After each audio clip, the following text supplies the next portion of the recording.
अत्यंत कृपण होना, ना परिवार को सुखी कर पा रहा, ना अपने को सुखी कर पा रहा है। एक एक सिक्का बैंक में जो मर गया। धन की वास्तविक गति यही है कि अपने परिवार को खूब उसकी अनुकूलता प्रदान करो, उसमें से कुछ हिस्सा किसी ऐसे को जिससे तुम्हें बदले में कुछ लेने की भावना ना हो।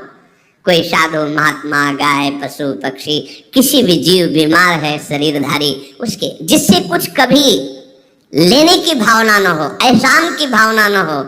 सो धन धन्य प्रथम गति जाकी, धन्य हो गया उसका धन। अब वो कृपण का धन किसी काम में ना स्वसुख, ना परिवार के सुख, ना धर्म कार्यों में, व्यर्थ जीवन चला गया। उसी धन का चिंतन करना, उसी का संग्रह करना और उसी की रक्षा करते करते शरीर छोड़ देना, तो चिंतन बिगड़ गया।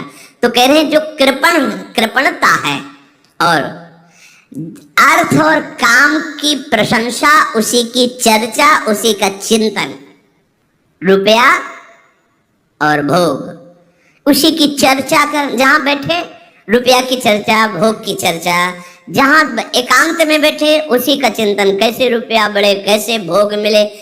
और अगर अवसर मिला तो रुपया अधर्म से आवे चाहे धर्म से, उसको इसकी कोई परवाह नहीं। भोग चाहे धर्म से हो चाहे अधर्म से, जिसका अर्थ और काम भोग ही चिंतन है वो धर्म नहीं। जिसका धर्म चिंतन का विषय है तो अर्थ और काम भी ऐसा होगा जो मोक्ष प्रदान करने वाला हो। धर्म, अर्थ, काम, मोक्ष। और जो बालक, स्त्री, पागल, असहाय, जो इनकी रक्षा न करके इनकी हानि करता है, दुर्गति निश्चित है।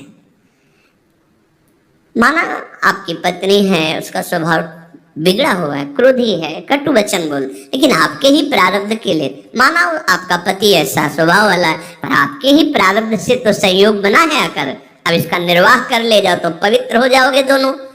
और अगर झगड़ा और लड़ाई और मारपीट और कहीं हिंसा आदि के रूप में उतर गए तो फिर और करनी बिगड़ गई। बालक है, आप उसको ज्ञान नहीं कि आप पवित्र है, क्या अपवित्र है, उसको ज्ञान नहीं कि आप उसके साथ व्यवहार अच्छा कर रहे हैं कि बुरा कर रहे हैं। रक्षा करनी है आपको, शोषण नहीं करना। कह रहे स्त्री, बालक और पागल, जैसे विक्षिप्त है, पागल है, आपको रक्षा करनी है। बन जाए तो उसको भोजन, ऐसा नहीं कि ईंट मारो, उसको अपमानित करो, उसकी बुद्धि खराब है, प्रारब्धवशात खराब हो गई है। तो शास्त्र आज्ञा करता है स्त्री, बालक, जैसे पागल, विक्षिप्त आदि हैं, असहाय है, असमर्थ है, बूढ़ा है, वो आप सेवा भी करो तो गाली दे सकते हैं, उनकी बुद्धि बिगड़ गई, आपको उनको दंड नहीं देना, मारना नहीं है आपको। मान लो आपके बड़े बूढ़े बुजुर्ग जन हैं, आप सेवा भी कर रहे तो आपको कटु वचन बोल सकते हैं, आपकी निंदा कर सकते हैं, लेकिन आपको उनके साथ व्यवहार सद करना है।